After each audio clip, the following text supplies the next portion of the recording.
Price allot.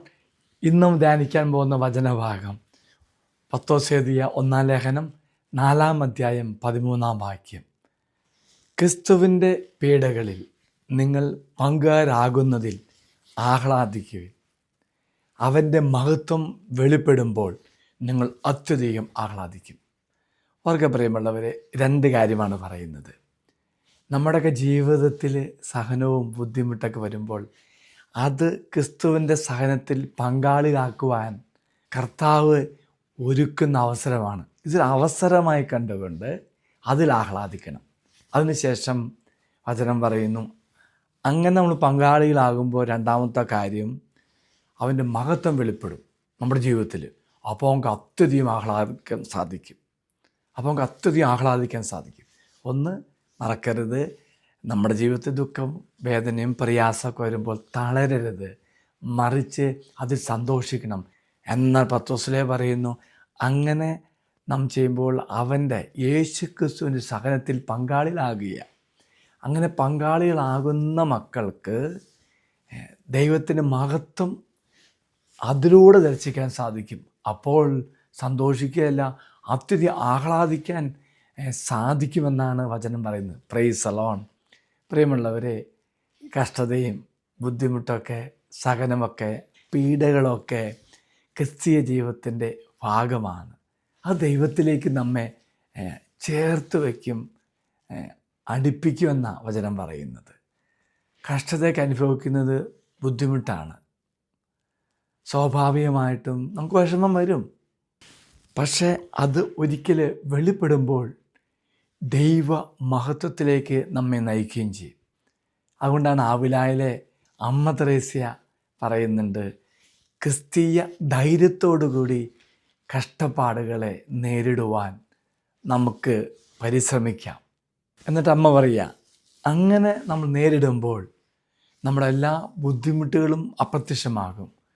പോരാത്തതിന് അമ്മ പറയുന്നത്, ആ വേദന നമ്മുടെ ജീവിതത്തിൽ സന്തോഷമായി മാറും. Price the Lord. പ്രിയമുള്ള സഹോദരി സഹോദരന്മാരെ, നമ്മളൊക്കെ അനുഭവിക്കുന്ന വ്യത്യസ്തമായ കഷ്ടപ്പാടും ദുഃഖമെല്ലാം അതിലൂടെ കടന്നു പോകുമ്പോൾ നമുക്ക് തീർച്ചയായിട്ടും ദൈവം തരുന്ന അവസരമായിട്ട് ദൈവത്തിൻ്റെ കഷ്ടപ്പാടോട് ചേർന്ന് നിന്ന് സഹിക്കുവാനുള്ള വലിയൊരു അനുഗ്രഹമായി ദൈവം തരുന്ന നമുക്ക് കാണണം. അങ്ങനെ നമ്മൾ ചേർന്ന് സഹിക്കുമ്പോൾ അതിലൂടെ വലിയ മഹത്വം കിട്ടും.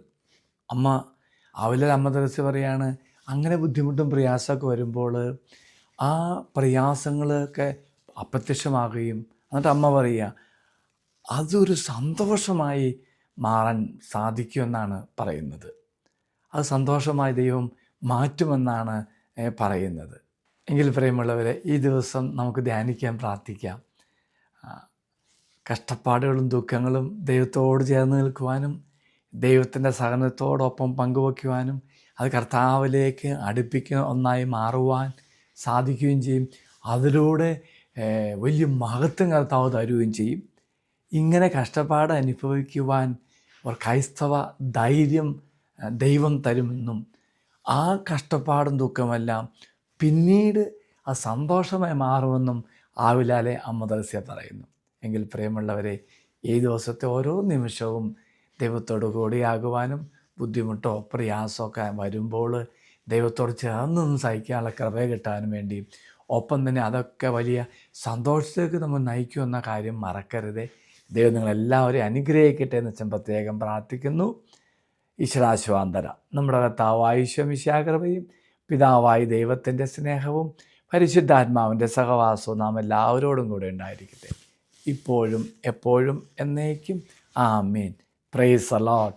ഒരു നല്ല ദിവസം എല്ലാ മക്കൾക്കും കർത്താവ് തരട്ടെ എന്ന് ആശംസിക്കുന്നു. ഈ ദിവസം മുഴുവനും ദൈവത്തിൻ്റെ സഹനത്തിൽ പങ്കാളികളാകുവാൻ കിട്ടുന്ന അവസരം സന്തോഷത്തോടെ സ്വീകരിക്കുവാനും അത് വലിയ സന്തോഷത്തിലേക്ക് നമ്മെ മാറ്റുമെന്ന ബോധ്യത്തിൽ ജീവിക്കാനും ദൈവം നിങ്ങളെല്ലാവരെയും അനുഗ്രഹിക്കട്ടെ. Price the Lord.